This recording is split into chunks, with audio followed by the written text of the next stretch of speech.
I'm Eric Humphrey, and along with Dwight Simler, we wrote this book, Growth, Modernity, and the Nations of Wealth, that deals with the question of how the Western world became so wealthy, the question of modern economic growth. And what I'd like to do now is begin the long-promised chapter summaries.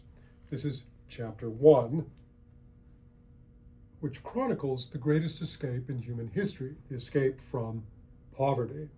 So we start out with a graph that's very important to the book. And that is, before I explain too much of it, I want you to just notice this shape. It's basically a right angle. And whenever you look at a graph like this is well known, we didn't invent this graph, it maps human GDP per capita. But most of these graphs just focus on a very short, small section of it, so you don't get this big perspective. So in the book, we insist upon this big perspective. That is, if you look at this line, the x-axis, it's 7,000 years. If you look at the y-axis, it's 0 to $150. So we're really trying to capture the big picture. And if you look at those from this perspective, you'll see this big L, sometimes called the Great Divergence, but we call it the big fat right angle. This maps the development of Western GDP per capita over time. 7,000 years, where essentially it's flatlined. It oscillates a little up and down, may oscillate from $3 to $8, back and forth, oscillates around a mean. And then somewhere between about 1650 and 1800, it starts to shoot up. And then it turns vertical by the end of the 19th century and into the 20th century. So all of this here coincides exactly with what we call modernity. And all of this here is the pre-modern world, not merely in Western Europe, but elsewhere in the world. So this forms the basic shape of the book that we'll be talking about. And an important feature here is this is the world of Thomas Malthus, the Malthusian trap. So it's not that things don't change. Languages change, religions change, dynasties change. But the basic material shape of society and the circumstance for humans doesn't change. So what happens to innovation? Well, it's on the evolutionary payment system. So you're not paid with wealth, you're paid with more offspring and fat. So a smart, efficient mouse does not become a rich mouse, it becomes mice. Similarly, in medieval Europe, what you would see with innovations is the population would catch up, that would increase the production possibility frontier, the population load of a certain plot of land, and you would just get more population. But everyone stays at about this mean of $5.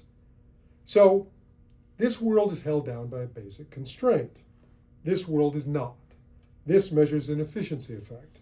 Per capita, people are becoming more and more wealthy. They're getting more and more stuff. So before I go into this, since this forms the shape of the book, I want to deal with a few sort of questions people have about this GDP map. So someone might want to just try and deconstruct it. Say, no, that's not really a right angle. If you look at it really, really closely, there's really growth coming on right about here. Now, this sort of takes the scholarly view that this is too obvious to be true. It's not sufficiently counterintuitive to be interesting. But we want to dwell in the obviousness of this fact.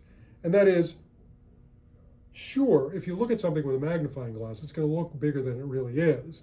And we're going to accuse the people who try and deconstruct the idea that growth really doesn't start before the 1700s by making them look at the whole map. But they're literally, by taking examples here, they're taking examples of oscillating growth that doesn't really break out of this fundamental situation.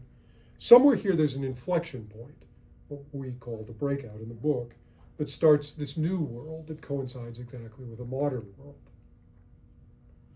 So you can't really deconstruct this graph as long as you look at the margins and keep your X and Y axis big. 0 to $150, not 0 to $10. 7,000 years, not 300 or 500 year selective snippet out of it, but the whole thing. And then you'll get a picture that may change slightly depending on which years you use to naturalize your amount of dollars per day, but the picture's not going to change. So what's another kind of critique of this graph? Well, you might say, well, at this top level, you can't really compare things down here. Here, you've got a guy in a lazy boy chair watching a flat screen with a beer, and he's got his own therapist. And here you have Grandpa telling the same old bear story in a dank, musty cottage. So you can't really compare these. So economists would call these new demands that appear induced demand. Okay, they are demands that are created by being capable of more things.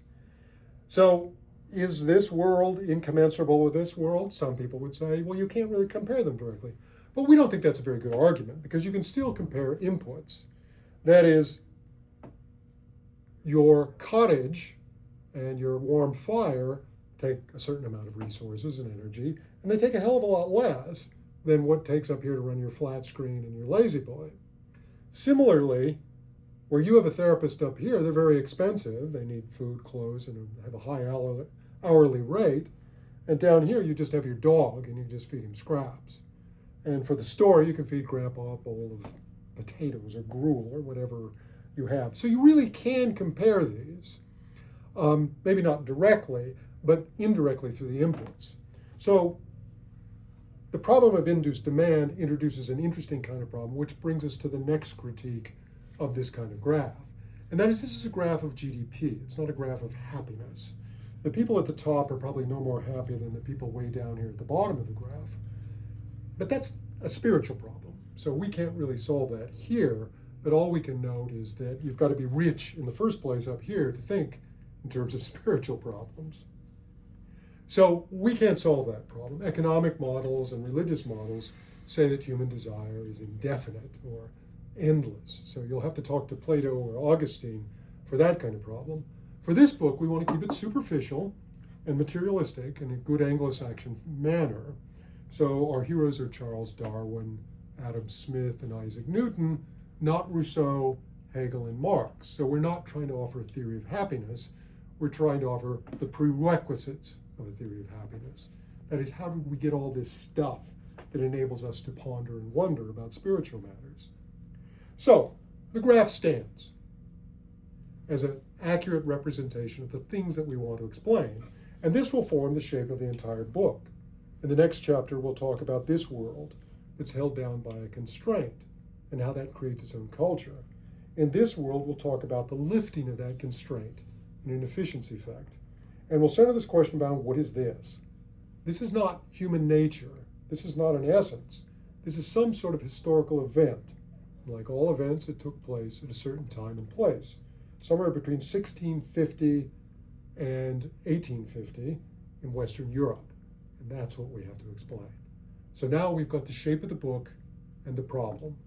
Why did this graph change the way it did? And it shows you a picture of the greatest escape of all time, the human escape from dire poverty. Here, the motto is be all you can be, and here, the motto is shut up and take the pain. We want to know how that world came about. Thanks.